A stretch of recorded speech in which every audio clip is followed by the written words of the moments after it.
our today's topic is preparation of colloid. But remember, which type of colloid? Then that is lyophobic colloid. All the method which you are seeing on screen, that is only for lyophobic, not lyophilic. Lyophilic के लिए नहीं है. So now next, how many methods are here to prepare the colloid? How many ways are here to prepare the colloid? Or how many methods are here to prepare lyophobic colloid? Then lyophobic colloid can be prepared by three methods: chemical method, Bragg arc method, and peptidization. Chemical method, Bragg arc method, and peptidization. Chemical method, Bragg arc method, peptidization. In chemical method, there are four: by hydrolysis, by reduction, by oxidation, and by double decomposition. Hydrolysis, reduction, oxidation, double decomposition. There are four chemical reactions by which a lyophobic colloid can be prepared. Now, first I am going to discuss that is preparation of colloid by chemical method. अब ये कैसे आएगा question? How this question will come in your board examination? So in board examination or in chemistry question paper, you will see this question in the manner that कि question आपसे कहेगा कि write any two chemical method for preparation of colloid. पहले question तो ही रहेगा, write any two chemical method for preparation of colloid और lyophobic colloid. So question कहेगा कि write any two chemical method for preparation of colloid or lyophobic colloid. So there are four chemical method. As you have seen in previous, the name were there: hydrolysis, reduction, oxidation, hydrolysis, reduction, oxidation, double decomposition. So four methods are there. तो कहेगा write any two, तो आपको इसमें से कोई दो reaction वहां लिख देना है नाम के साथ कि by reduction, by hydrolysis, by oxidation, by double decomposition. If the question will be that any two, maybe the question will be for particular reaction. ठीक है, ऐसे भी क्वेश्चन आ सकता है कि write the chemical reaction for preparation of a colloidal solution bye oxidation reaction and reduction reaction. तो अब ये पर्टिकुलर आपसे पूछ रहा है. अब you can't right any two. अब आपको वही बताना है जो कह रहा है कि write the chemical reaction for preparation of colloid by oxidation method. Oxidation method से कोलॉइड जो प्रिपेयर होता है उसको बनाने के लिए केमिकल मेथड का रिएक्शन लिखिए. सो ऑक्सीडेशन वाला कौन सा है? That is sulphur salt. That is sulphur salt. Sulphur salt वाला ऑक्सीडेशन है, तो आपको ये वाला रिएक्शन वहां पे लिखना पड़ेगा पर्टिकुलर. मीन्स मेरे कहने का ये मतलब है कि remember this, you need to mug up this all four reaction. आपको ये चारों रिएक्शन रटना है. And then after the third type of question, which can be comes in MCQ or maybe your competitive examination, you can see here particular name of salt is given with their particular preparation method name. So question ये भी बन सकता है कि sulfur salt is prepared by which chemical method. Sulphur salt किस chemical method से prepare होता है? चारों नाम दे देगा: double decomposition, oxidation, reduction, hydrolysis. So answer must be there oxidation, कोई और नहीं. Gold salt is prepared by which chemical method, और the chemical method by which gold salt is can be prepared, then that is double decomposition, oxidation, reduction और hydrolysis. then you need to remember that is reduction. आपको ये याद करना पड़ेगा कि arsenic sulfide As2S3, first one is colloidal solution which is prepared by double decomposition reaction. Sulfur salt, second one is prepared by oxidation reaction. Gold salt, third one is prepared by reduction reaction. And ferric hydroxide, the fourth one is prepared by hydrolysis. इस तरीके से question पूछ सकता है. Next question in competitive exam purpose I am saying और in MCQ purpose in board कि which of the following colloidal solution can be prepared by reduction method. मतलब method का नाम लिख करके पूछ सकता है. Four option will be there: As2S3, SAU और FeOH whole thrice.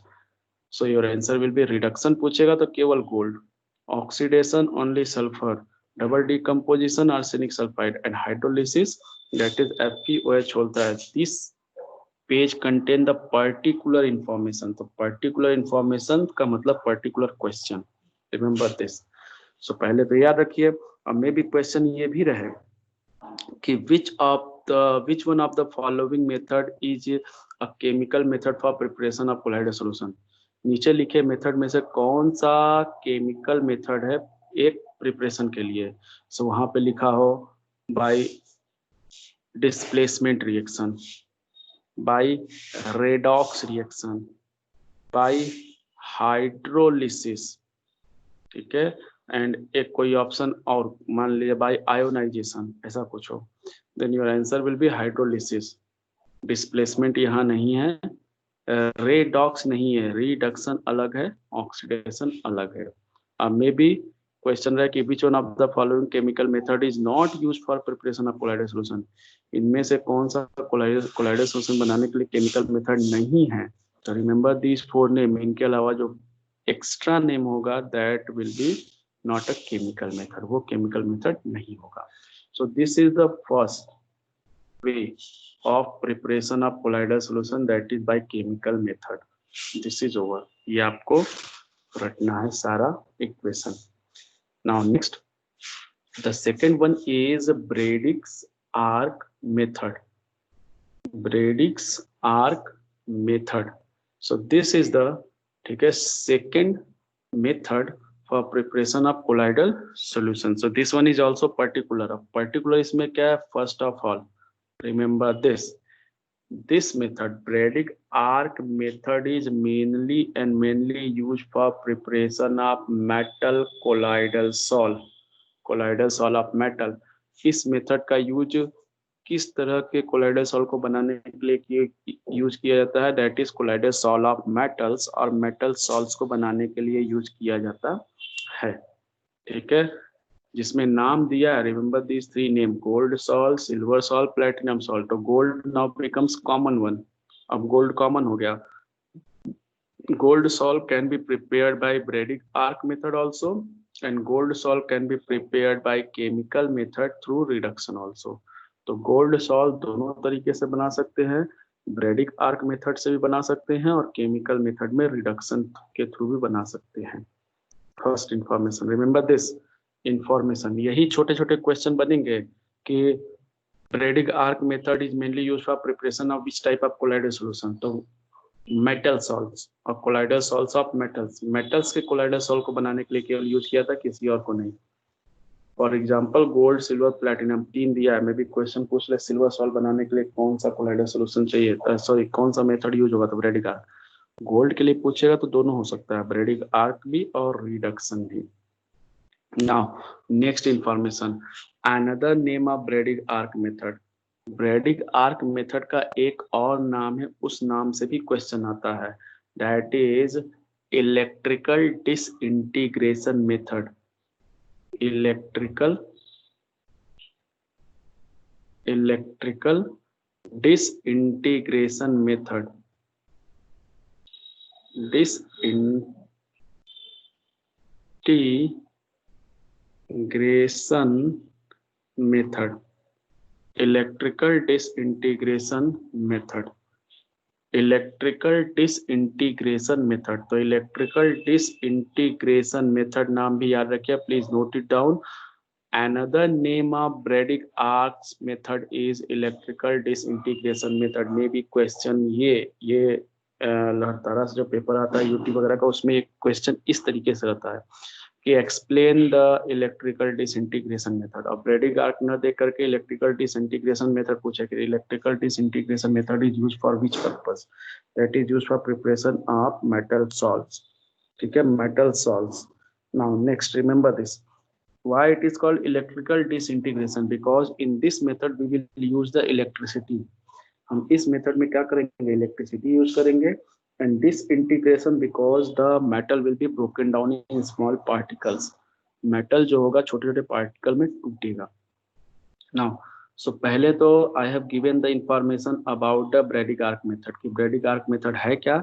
Then I informed you कि Bragg arc method is also known as electrical disintegration method, Bragg arc method is a method for preparation of colloidal salt, and Bragg arc method is used to prepare mainly the metal salt. Bragg arc method mainly किसको बनाने के लिए use होता है? Metal salt के लिए, like gold, silver and platinum के लिए. Now the next step is, what is the procedure? Explain the process or procedure of Bragg arc method or electrical disintegration method. अब procedure ध्यान से समझिए, ठीक है? So Satyam or Gaurav, please anyone tell me, unmute yourself and tell me voice and screen are clear or any problem is there? Clear, sir. Yes, sir, clear. Okay, thank you. If anyone have any problem related to voice or screen or any confusion is there, any question you have, then please don't write that question in chat box. Please ask immediately, because I am not able to see the chat box. Okay? Sir. Yes. Sir, in Yes, the oxidation method. Yes. Sir, in the previous slide, in the oxidation method, sir. I had opened that slide. You can see on screen. Sir, sulfur is both oxidized and reduced also, sir. Here sulfur is both oxidized and reduced also, that you are saying, but the overall, like sulfur is oxidized and reduced both, but yes, sir. hydrogen is nothing is happening. Hydrogen के साथ कुछ नहीं, oxygen के साथ कुछ नहीं हो रहा है. सो सल्फर सॉल्ट जो फाइनली अभी इस प्रोसेस में आपको दिख रहा है, ये तो केवल रिएक्शन लिखा गया है ना. रिएक्शन के बाद कुछ और स्टेप होते हैं, तो ओवरऑल उसमें ऑक्सीजन इज मीन्स, जब ऐसा होता है तो ये when same component is undergo reduction in oxidation, ठीक है, तो उसको एक और नाम दिया गया था, डिसप्रोपोर्शियोनेशन रिएक्शन. उसको नाम दिया गया था डिसप्रोपोर्शियोनेशन रिएक्शन, ठीक है. So it is, you can say the type of disproportionation reaction. ये एक तरह से डिसप्रोपोर्शियोनेशन रिएक्शन का टाइप है, लेकिन उस डिसप्रोपोर्शियोनेशन रिएक्शन में जब देखा गया तो oxidation is more than the reduction.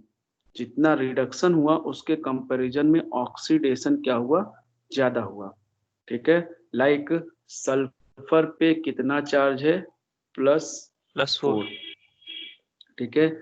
यहाँ सल्फर पे कितना चार्ज है? -2, ठीक है. सो यहाँ पे ये जब देखा गया तो ओवरऑल पता चला कि ऑक्सीडेशन ओवरऑल प्रोसेस में, जैसे oxidation is approx 60-70% and reduction is only 40%. तो उस बेसिस पे इस प्रोसेस को नाम दिया गया मेनली, ठीक है, mainly that is oxidation type. इस बेसिस बताया गया है, दैट इज परसेंटेज बेसिस पे. Okay sir, is that clear? Yes sir. जैसे it is only the reaction के बेसिस पे दिस इज डिसप्रोपोर्शियोनेशन. रिएक्शन के बेसिस पे डिसप्रोपोर्शियोनेशन टाइप का. फिर उस डिसप्रोपोर्शियोनेशन में देखा गया कि ऑक्सीडेशन परसेंटेज ज्यादा है, रिडक्शन परसेंटेज कम है, और मे बी कि रिएक्शन प्रोसीड कराने के लिए इसकी जरूरत पड़ी. After that it is not required. इसके बाद फिर इसकी जरूरत न पड़े, ठीक है. So in that case what is happening, oxidation is the main process. That's why it is saying कि oxidation ही इसका main process है. Is that clear? Yes sir. Okay. Thank you. Any other? Any confusion is there? Immediately clear your confusion, because clear रहेगा तो आपको वो चीजें कभी भूलेगी नहीं. Okay. So now I'm going to discuss the procedure. Remember previous year in I think pre-board first, the question was there कि write the process of electrical disintegration method. Electrical disintegration method के नाम से दिया गया था, क्योंकि हर जगह ब्रैडिग arc के नाम से है. एनसीईआरटी बुक में भी छोटा सा एक लाइन लिखा है इलेक्ट्रिकल डिसइंटीग्रेशन, तो वो जल्दी ध्यान में नहीं रहता है. तो remember this word also, electrical disintegration. और क्यों इलेक्ट्रिकल डिसइंटीग्रेशन करें वो अभी क्लियर हो जाएगा. सो आप कहेंगे electrical disintegration method is also known as Bredig arc method. It is used to prepare a lyophobic colloidal solution like metal salts. In this there will be two container. यहाँ पे दो container होता है, one bigger container and one smaller container. एक बड़ा container और एक छोटा container. The bigger container will be filled with ice cube. इसमें आपको दिख नहीं रहा होगा, लेकिन when you will see your NCERT, ये थोड़ा ब्लर हो गया है image, when you will see the NCERT you can find the ice cubes clearly. उसमें आइस क्यूब्स साफ साफ आपका बना हुआ है, ठीक है, यानी बर्फ के टुकड़े उसमें रहते हैं। सो वन कंटेनर यानी bigger container, outer container you can say is filled with ice cubes. उस आउटर कंटेनर में जो आइस क्यूब्स हैं, बीच में से आइस क्यूब में जगह बना करके, in that we will place the smaller container. उसमें स्मॉलर कंटेनर, जैसे कोल्ड ड्रिंक वगैरह ठंडा करने के लिए आइस बॉक्स में रखते हैं तो बर्फ भर देते हैं और बीच में कोल्ड ड्रिंक डाल देते हैं, तो पूरा ढकना नहीं है, ठीक है। You not need to completely cover the, ठीक है, सेकेंड कंटेनर ऊपर से खुला रहेगा, but it will be placed, ठीक है, in that ice cubes, so it is surrounded by ice cube। ice cube से पूरी तरह से चारों तरफ से घिरा रहेगा, ऊपर से केवल खुला रहेगा। in the small container we will place the dm, corresponding dm, जो भी आपको वाटर, अल्कोहल, जो भी आपको dm लेना है, you will take that dm in that small container। so there will be two container, bigger container will be filled with ice cubes and smaller container will be filled with dm, and that smaller container will be placed in, ठीक है, bigger container। now next, after that we will take the two electrode। अब हम दो electrode लेंगे। electrode means now you know that is metallic rod which have the electricity, so yani charge। so we will take the two electrode, means we will supply the electricity in this, ठीक है। now these two electrode will be made of that metal। this is the very important information। these two electrodes will be made of those metals which colloidal solution you want to prepare, जिसका colloidal solution आप बनाना चाहते हो। if you want to prepare gold sol, then the electrode rod will be made of gold, both the electrode rod। if you want to prepare silver, then both the electrode rod must be made of silver। if you want to prepare platinum, then both the electrode rod must be made of platinum। जिस colloidal solution को आप बनाना चाहते हो उसी का electrode आपको लेना है, उसी रॉड का, उसी मेटल का रॉड लेना है। taken we will take that rod, we will pass the electricity। now we will, ठीक है, strike और struck these two electrode, opposite charge electrode, एक पे प्लस एक पे माइनस है, दोनों सेम मेटल के हैं। so we will struck these two together inside the DM, DM के अंदर डाल करके इन दोनों को एक दूसरे से क्या करेंगे, स्ट्रक करेंगे, मतलब एक दूसरे से कांटेक्ट में लाएंगे। So what will be happen, जैसा आप जानते हो, when two opposite charge will comes then sparking will be there, ठीक है, that shorting will be there, जो आप कहते हो कि सर्किट शॉर्ट हो गया।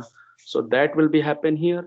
सो what will be happen, whenever the opposite charge comes in the contact of each other, that is electrode, then what is happening there, instant heat is produced, जिससे आपका पूरा सर्किट जल जाता है, वायर जल जाता है, ठीक है, कभी कभी आवाज भी करती है, साउंड भी प्रोड्यूस होता है। तो instant heat is produce and the wires are broken down in small particle. I am not saying the whole wire, but where they are comes in the contact of each other, at that place the particles are broken down। तो जैसे ही दोनों rod को एक दूसरे से struck कराते हैं, जैसे ही स्ट्रक करते हैं, due to electric volt they are, ठीक है, struck to each other. So at that place there particles are broken down. उस रॉड के कुछ पार्टिकल क्या होते हैं, टूट जाते हैं। जैसे आप एक वायर लेकर के उसको एक प्लस में लगा दो, फिर उस वायर को दूसरे माइनस में लगा दो, तो वायर में से कुछ पार्टिकल टूट जाएंगे, कुछ वायर टूट फूट के बिखर जाएंगे और हीट प्रोड्यूस होगी, मे बी वायर जल भी जाएगा। तो same is happen here because it is rod.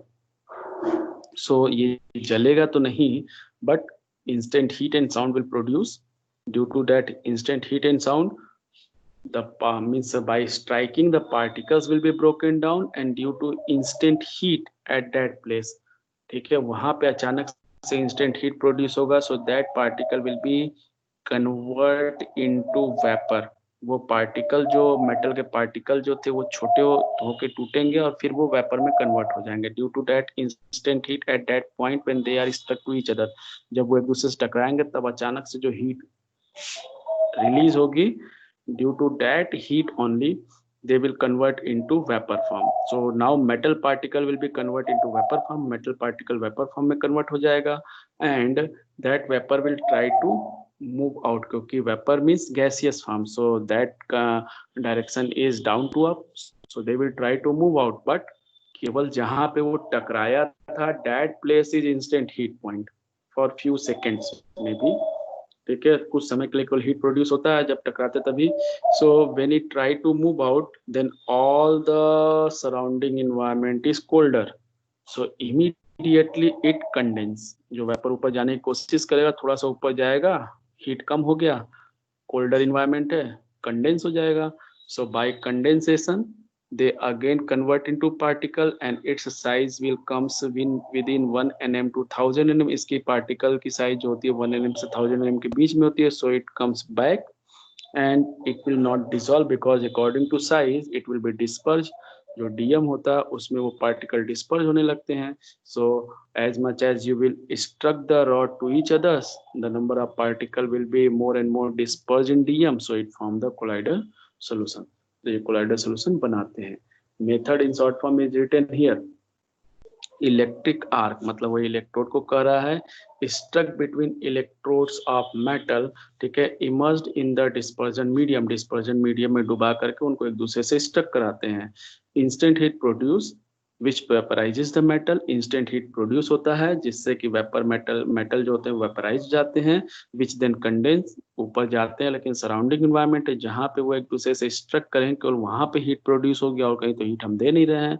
So when they will try to leave that container, then they will get the surrounding environment colder, so they will be condensed and come back, and after condensation they get the size 1 nm to 1000 nm, so they comes back and disperse in the DM पहले से लिए हैं, to form the colloidal solution. So this is Bragg arc method और electrical disintegration method. इसको electrical disintegration method इसलिए कहते हैं, जैसा आप नाम में देख रहे हो, we are using the electricity disintegration because the rod is broken down in small particle and then they are converted into colloidal solution.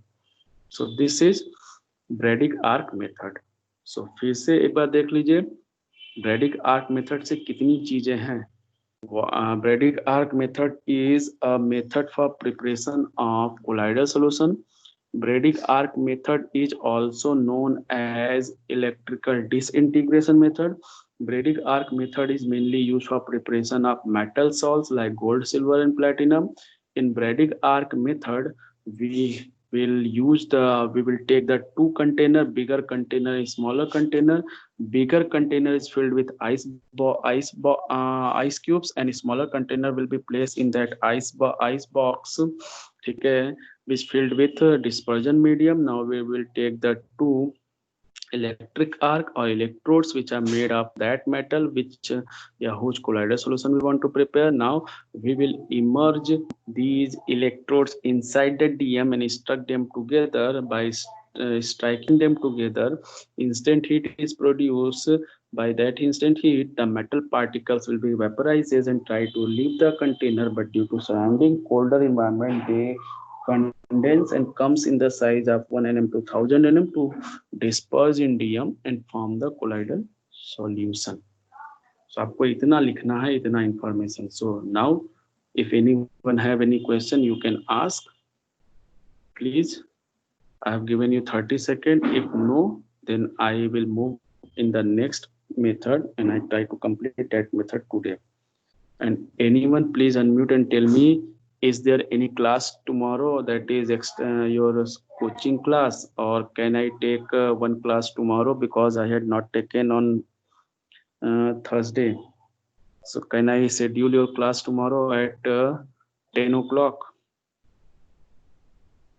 Anyone please tell me, can I schedule your class tomorrow at 10 o'clock? Tomorrow is Sunday and I was not taken on Thursday, so I want to take that Thursday's class on Sunday tomorrow. So can I take at 10 a.m.?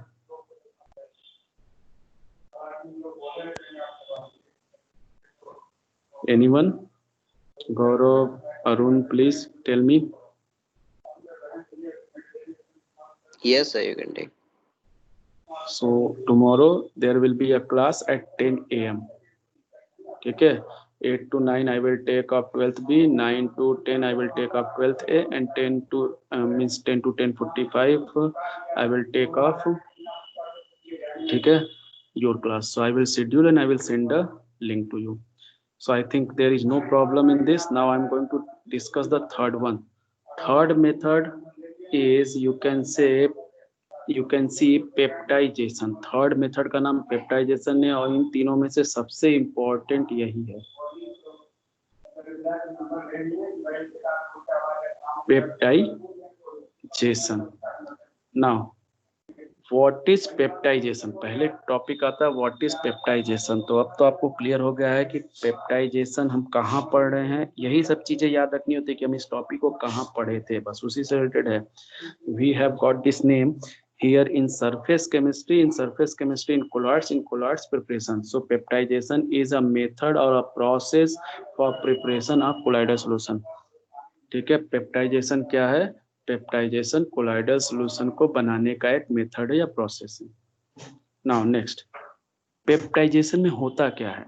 जैसे ब्रेडिगार्ट method में देखें तो इसमें क्या होता है. So remember this, एक line का डिफिनीशन है, peptization is a process to convert a precipitate into colloidal solution by shaking it with dispersion medium in the presence of small amount of electrolyte. Means किसी precipitate को colloidal solution में convert करना. The process to convert a precipitate into colloidal solution. पहले तो ये याद रखिए कि पेप्टाइजेशन में प्रेसिपिटेट से कोलाइडल सॉल्यूशन बनाते हैं. सो इसमें colloidal solution is prepared from precipitate. अब प्रेसिपिटेट में बनाने के लिए प्रेसिपिटेट से बनाने के लिए प्रेसिपिटेट को डीएम में मिक्स करते हैं और उसके साथ एक इलेक्ट्रोलाइट भी ऐड करते हैं. ठीक है, इलेक्ट्रोलाइट. तो क्या हो गया कि पीपीटी को डीएम और इलेक्ट्रोलाइट के साथ मिक्स करके एक कंटेनर ले ले, कंटेनर में प्रेसिपिटेट डाल दे, अकॉर्डिंग टू दैट डीएम डाल दे और according to that small amount of electrolyte डाल दे, उसको सेक कर दे. देन दैट पीपीटी मतलब होता है अनडिजॉल्व. पीपीटी मतलब आप जानते हो, प्रेसिपिटेट मतलब अनडिजॉल्व पार्ट, जो डिजॉल्व नहीं होता है. ठीक है, so that will be now disperse and form the colloidal solution. वो डिस्पर्ज होकर कोलाइडल सॉल्यूशन बना देता है. तो इसी प्रोसेस को, the process to convert freshly prepared precipitate into colloidal solution is called peptization. Freshly prepared precipitate को colloidal solution में कन्वर्ट करने के प्रोसेस को कहा जाता है पेप्टाइजेशन. ठीक है, पर्टिकुलर डिफिनीशन जो है आपका, पर्टिकुलर स्टेटमेंट, वो यहाँ सर्कल पार्ट में है कि peptization is the process of converting a precipitate into colloidal solution by shaking it with dispersion medium in the presence of small amount of electrolyte.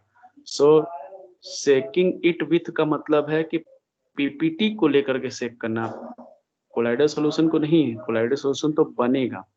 ठीक है, पीपीटी को डीएम और, ठीक है, पीपीटी को डीएम के साथ और इलेक्ट्रोलाइट के साथ. अब आया कि ये इलेक्ट्रोलाइट क्या होता है. सो एक और टर्म यहाँ दिया है, पेप्टाइजिंग एजेंट. सो जो प्रेसिपिटेट हुआ वो तो डीपी बन गया, जो हमने डीएम लिया था वो DM. What is the third? Electrolyte. Electrolyte को क्या नाम दिया गया? Peptizing agent. तो one question will be there, peptizing agent. तो क्या लिखा है?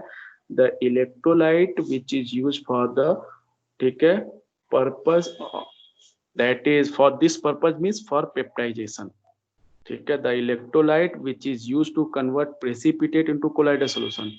ठीक है, वो, या यहां से लिखिए, देखिए, the electrolyte which is use for, या which is use to convert, means which is use to convert a freshly prepared precipitate into colloidal solution.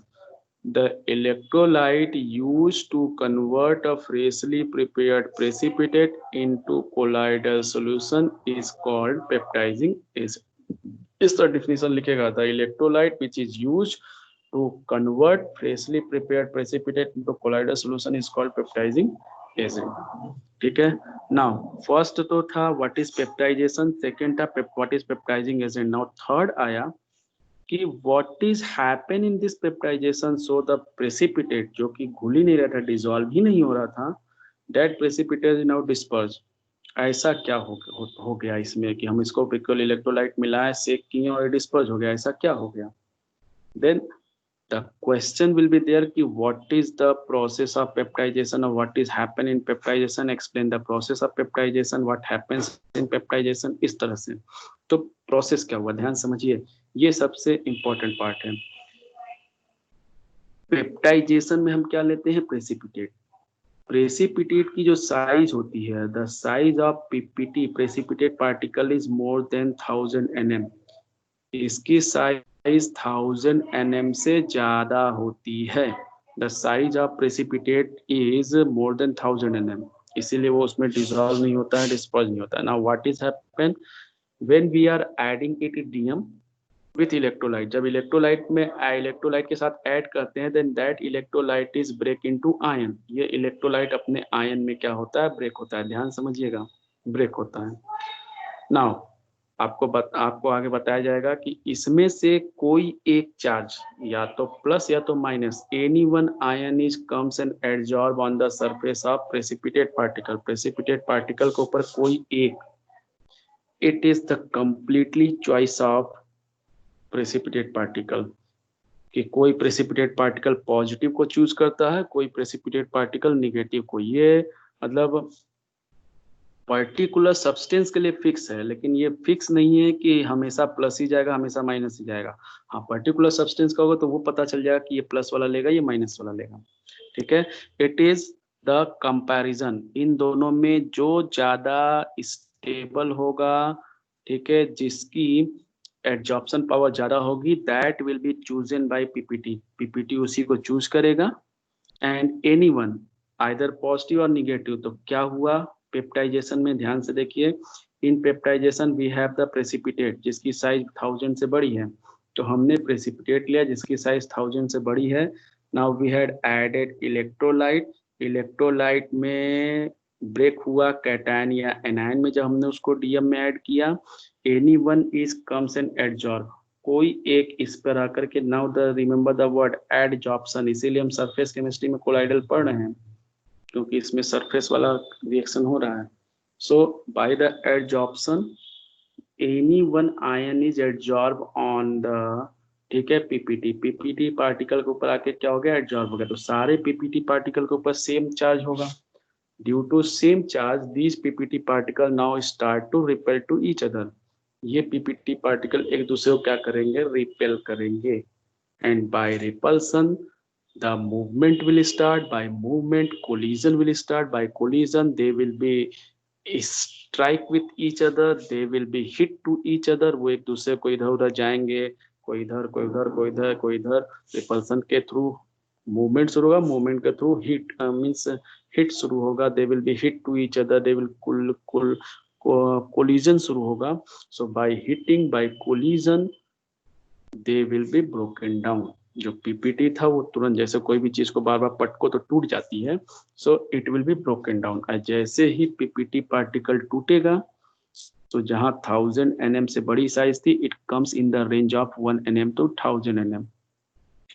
वो 1 से 1000 के रेंज में आ जाता है. And as it comes in the range of colloidal size, it will be disperse and form the colloidal solution. तो peptization में होता क्या है? In peptization the particle size of PPT is larger, so after adding electrolyte, इसीलिए electrolyte हमको add करना होता है कि इलेक्ट्रोलाइट ऐड करने पे that electrolyte is broken down into their ions, ionic form. Any one of the ion is adsorbed on the surface of precipitate particle, and due to same charge on all precipitate particle, they will be start to repel each other. Due to repulsion, the movement will start. Due to movement, the hitting or striking will start, and due to striking they are strike to each other. So the PPT particle is broken down, ठीक है, into smaller particle whose size comes in the range of 1 nm to 1000 nm of colloidal range, so it form the colloidal solution. So यही पूरा process यहाँ लिखा हुआ, ध्यान से समझिए। चार्ज क्यों जरूरी है, इलेक्ट्रोलाइट ऐड करना क्यों जरूरी है? इलेक्ट्रोलाइट चार्ज देगा, चार्ज एब्जॉर्ब होगा, सेम चार्ज सब पर होगा, सो रिपल्सन होगा, रिपल्सन से मूवमेंट होगा, मूवमेंट से स्ट्राइकिंग होगी, स्ट्राइकिंग से ब्रोकन डाउन होगा। So during peptization precipitate absorb one of the ion, साफ साफ लिखा हुआ है, of electrolyte on its surface, this cause development of positive और नेगेटिव, कोई एक चार्ज आएगा on precipitate which ultimately break into smaller particle, जिसके कारण वही स्ट्राइकिंग वगैरह होगा। अब आप, हम आपको पूरा प्रोसेस ना बताते तो आप कहते कि सर चार्ज आने से कैसे ब्रेक हो जा रहा है। चार्ज आएगा तो सारे सेम पार्टिकल हैं, सारे पे सेम चार्ज आएगा, रिपल्सन शुरू होगा, मूवमेंट शुरू होगा, स्ट्राइकिंग शुरू होगी, so they will be broken down. So this is about the peptidization and third method of preparation. So our preparation method is over. Chemical method, Brady-Gark and peptidization. Now